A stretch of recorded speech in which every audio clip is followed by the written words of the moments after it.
the most singular, explosive, we talk about photographs, piece of evidence and photograph in UFO history. This is why I call this the ultimate act of cosmic civil disobedience. I just thought, well, this time for this, because an ET visited me and said it's time. What we're doing for contact was the thing they were most afraid of.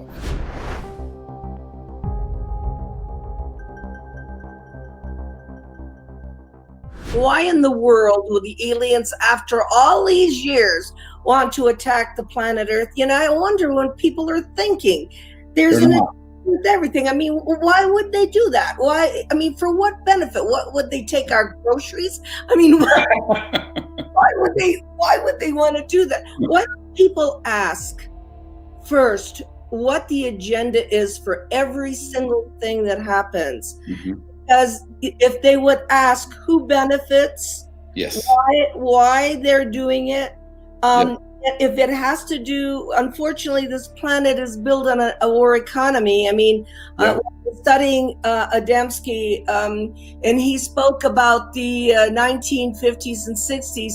There was a thought that we could have had a space economy. It would have made just as much money if we had gone out into outer space, you know, a la Star Trek. You know, we would be out there and they could have made just as much money. But again, as Wernher von Braun said, and Adamski also said, if you have a war economy, you have to create the wars. Well, and you have to have a war, you have to have an enemy.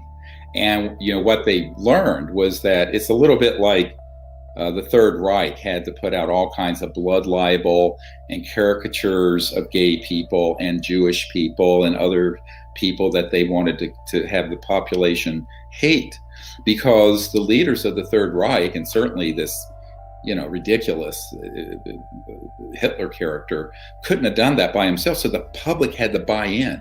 So what you see now, 70 some years later, is the same fascist militaristic tendencies trying to get the public through the mainstream media to buy into that narrative that there's another new, bigger enemy. Well, who's going to benefit from that? The military industrial complex. But more specifically, it's not about money. It's about the control of the population. It's about control. Because people can be controlled through fear. Fear, exactly. Fear. Okay, look what coronavirus has done. The entire world shut down. Some estimates, 250 million people are going to die from the shutdown, 100 times more than would die from the virus, in starvation all over the world. So what you have is an attempt to impose fascist state control over everyone's life. Well, if the rolling out of a threat from off the planet does that globally 10 times more than a pandemic will. Although some of the stuff they're doing with the pandemic may just be a beta test for what's coming. So I think we have to wake the planet up, but not just be aware of the problem, be aware of the solution, which is what we started off with, which is based in consciousness, the human heart and spirit, making peaceful contact, staying with the truth. These are all things we have to redouble again our effort on, because frankly, I don't think there's a whole lot of runway left before we run out of runway and crash here. Our civilization has got to get its act together on these issues pretty quickly. I agree. And one of the things I want to say, Stephen, because I am talking to you today, is I will never make any statements on anything that I personally don't know about. Yes. I make statements on opinion. I can't do opinion. I don't know. The Italian thing, I knew because I was briefed on that, and because I was following that, and because I knew everybody on that particular episode. I knew everyone that was there. I will only make statements on things I really know about or I've covered firsthand. And I'm one of the only researchers that does field research. So it's not based on gossip or what somebody said or whatever. I've gone there. I've talked to the witnesses. I've done the whole background on it. That's the only way to make an informed opinion. Yes. So you have to listen to the people, and like you, that have an informed opinion based on information, not off the top of your head or what you think or what your belief system is or whatever. We've talked to, you and I, so many whistleblowers, so many people who've been involved firsthand, and that's the only way that I could come up with an opinion. I just can't make it out of the clear blue sky. So, well, I don't know if you know this now, we have over 985 people like Corso that have come to me now. And some who've been in projects much more involved than what Corso was involved with in the 2000s, up until 2012, what have you.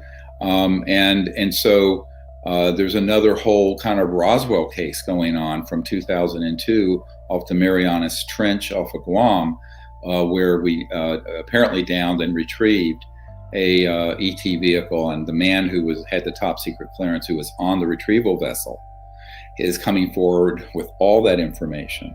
So there's an enormous amount, and I try to deal, as you do, with people who were there or they have documents. Right. I've just received, and I can't go into this any further, the most singular, explosive, we talk about photographs, piece of evidence and photograph in UFO history, the provenance of which we're running to ground right now. But it will be released. It will rock and change everything. And so I think people need to understand that we have to stick with the facts, but to understand the facts in any context, you can't just stick with the facts of what the ET experience and phenomenon and events are. You have to also equally know what covert human capabilities are. Because if you don't know what a covert human capability is that could simulate an ET event, you're going to be confused every day, all day. And I've been saying this for almost 30 years, that my coming of age on this, because I started out doing CE5 contact. I wasn't interested in disclosure. I wasn't interested in government. I was interested in meditation and consciousness and contact. That was the starting of the project 30 years ago this month. This is our 30-year anniversary of CE5. And I was a young doctor in my 30s, and I just thought, well, this time for this, because an ET visited me and said it's time. So I started that, and of course, everyone knows that within a couple years, we had some amazing contact events. We had that event happen in Florida, near Pensacola, where these 4 ET craft appear in the sky and ends up on the front page of the Pensacola paper the next day. And from there, the head of Army Intelligence is inviting me to a meeting and basically saying, what the hell are you doing? But I think it was then that I realized that, what we're doing for contact was the thing they were most afraid of. Disclosure of witnesses, documents, whatever, is retrospective by nature. It's people who have been here or this event already happened, doing something in the now, real time, really now, making contact and having hundreds of thousands, and I'm hoping millions of people do it. The intelligence community cannot spin that. They can't control that. This is how we take their power away, my friends. This is why I call this the ultimate act of cosmic civil disobedience. Nonviolent, peaceful, but it completely takes the ball out of their court.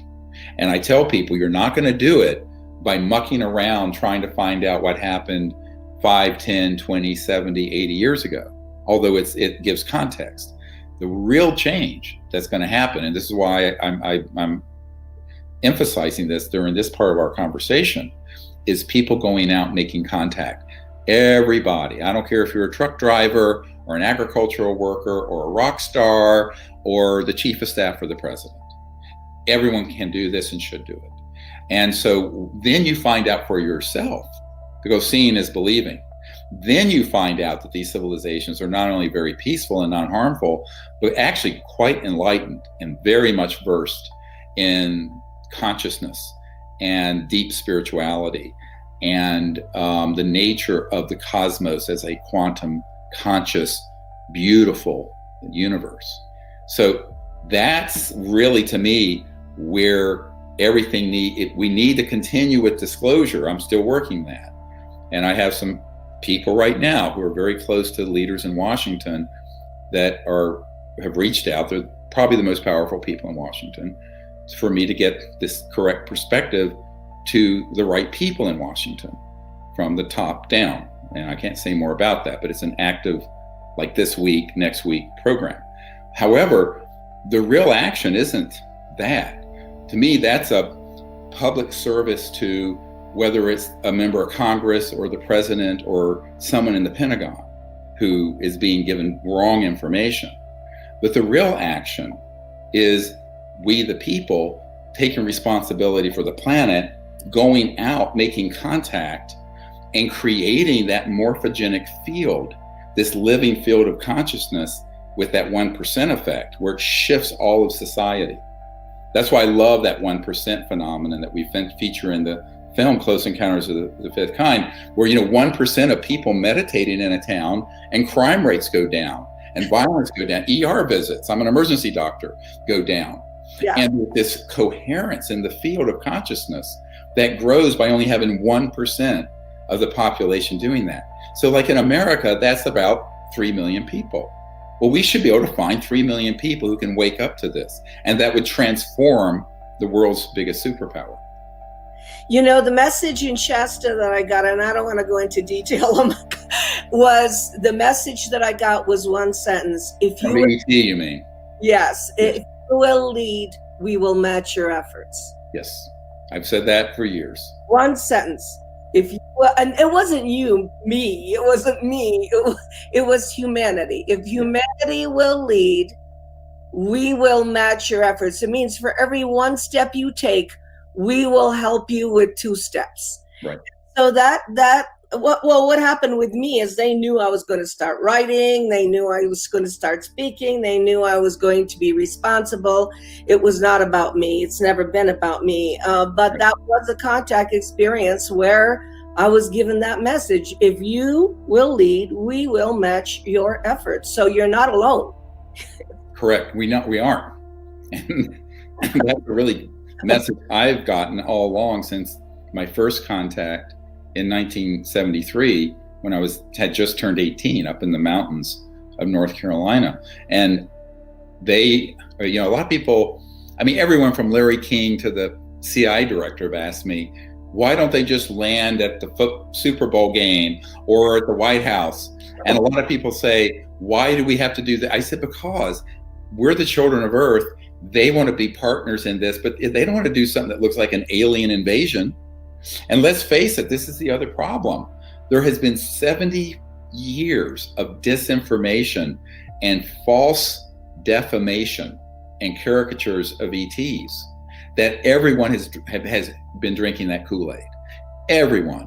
The abduction groups, the mutilation groups, UFO lore, Hollywood movies, Independence Day, Alien the movie, on and on and on and on and on. And everyone's so totally brainwashed that if they were to do anything too frontal, too out there, immediately the media and these covert programs would seize on and say, see, we're being invaded. So look, with my meager IQ, if I have figured this out, I can tell you the ETs have figured it out, because they're cruising around with IQs of 400 or 500, all right? Top of the scale for humans is 200. So, so being quite blunt about it, people say, yeah, I'm like, a kindergartner. But so I tell people, we have to understand, they know the milieu, the environment of the earth has been poisoned on this subject so badly that we humans are going to have to lead the effort in not only making peaceful contact, but opening up the world to their presence in a way that doesn't trigger this militaristic false narrative that we see rolling out before our eyes. Paul, every week there's a new article in the mainstream media about the UFO subject with somebody in authority putting it in a national security threat sort of paradigm. And so we're going to have to quicken and increase our efforts, obviously. Well, that's what I was going to ask you. what should we tell everybody in the time remaining? How can they share the film? How can they have part in this? Because it isn't just us. We can't do it alone. Oh, so no. I mean, we have to have people of goodwill. And we need millions of them. Yes. Millions. The responsibility right now. I mean, whether they tell people to watch the film, right. Everyone's locked down or can't do with their normal stuff. You know, they could watch Close Encounters of the Fifth Kind, but they should also now, to get context. I don't know if you know this, but a week or so ago, Unacknowledged moved over off of Netflix onto Amazon Prime. But right now, it's only available in English-speaking countries. In a few weeks, it'll be global in Latin America. So anyone who has Prime can see it for free, and it's up there now. And we eventually want that to happen for Close Encounters of the Fifth Kind. We're working as hard as I can with the distribution company to get it even wider so that it's everywhere. And so what we're going to try to do is to get both those films that are good educational beginners points for the masses on every free streaming platform, like ones you don't even have to have a subscription for. And so we're working very hard to get that done. And you know, that's going to be coming out more and more this fall. But I think in the meanwhile, everyone should get folks to look at both of those, Close Encounters of the Fifth Kind and Unacknowledged, but also get the app. The app is actually what we added to this new app. It just came out a couple months ago. Is that now, if you get that app, if you have a smartphone, you go to it's CE5 Contact app. You can actually see who's in Boulder, Colorado, that is doing or interested in CE5. So you can. It's kind of like a dating app where you can hook up with them and go out and do a little team, even with social distancing out in the wilderness. So we have done this so that anyone in the world can learn the remote viewing, the meditation, the contact protocols, what the philosophy is and the intention is of the project. But also you can then see who's in your area. And the more people who get on there, the more people there will be to choose from. Because in some areas there might be 500 people, but you only want to meet up with a few people who are on your wavelength and that you're harmonious with. So we did that. It was a very big project to get that feature included. And I would say rather expensive. We have to host it. Have to pay a fortune to host the messaging and the maps. We have to pay monthly for that. People say, why is there a charge for this app? I said, well, we're paying a lot so that people have that interactivity. You know, people are so naive, they think everything happens for free.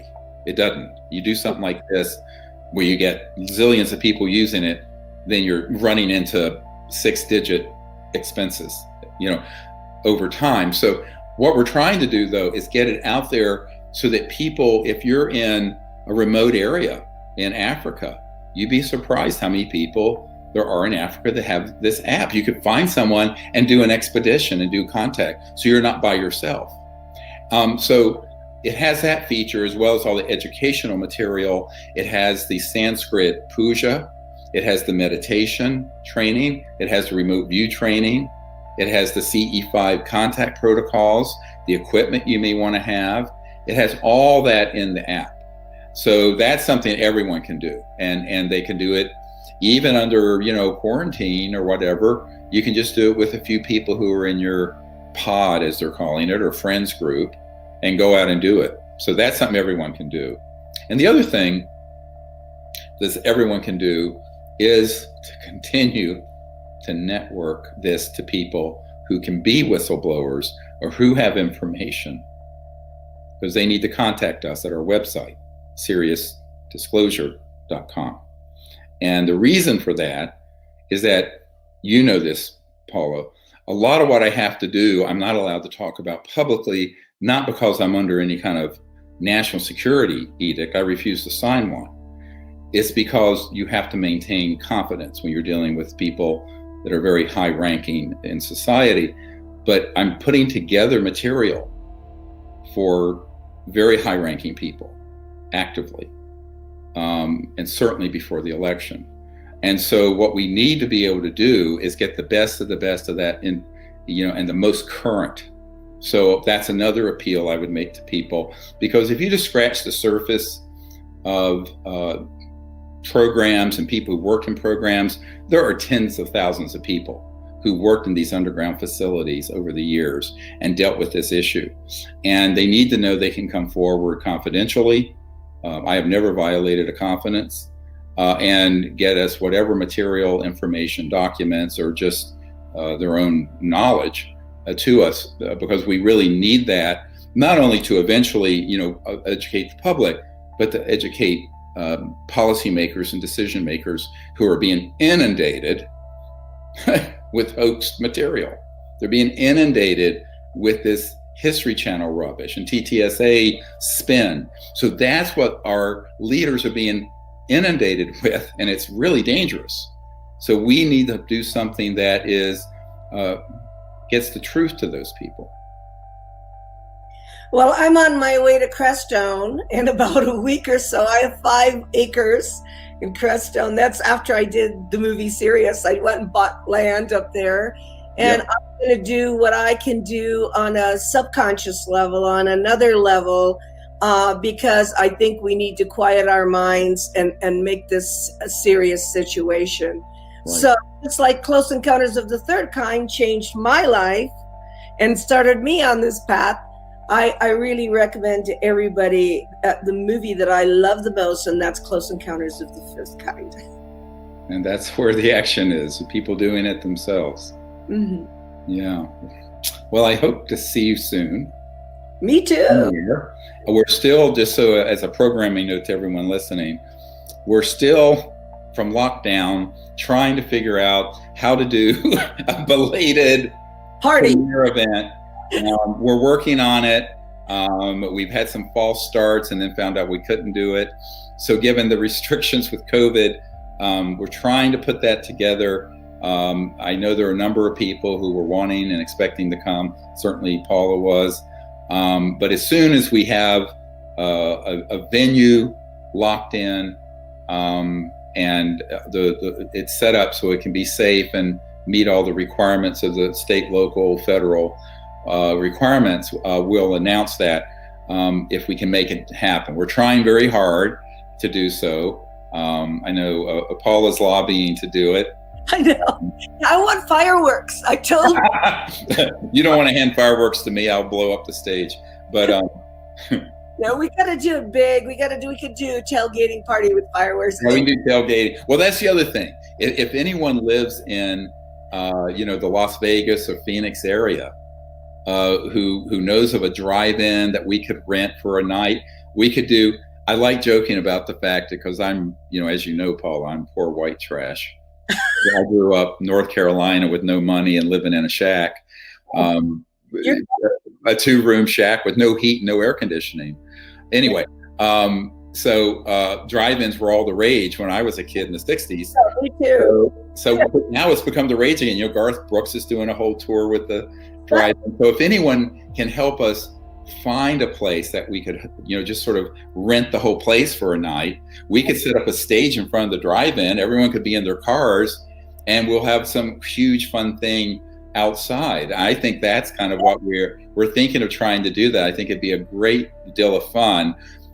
But if anyone has a direct way of finding a place for us pretty soon on that, obviously, the winter is going to be coming, October, November.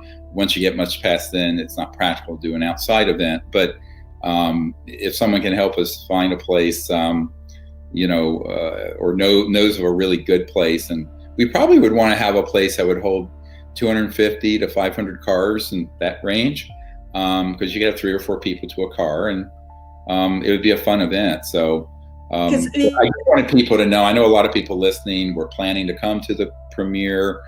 Some people are going to come to the after party. That obviously got canceled in April because of COVID. But we're trying, folks. So it's not that we haven't forgotten about it. Keep the faith. I think we can do this. All right. If you enjoyed this video, make sure to check out the next one right here on the Best of Dr. Steven Greer.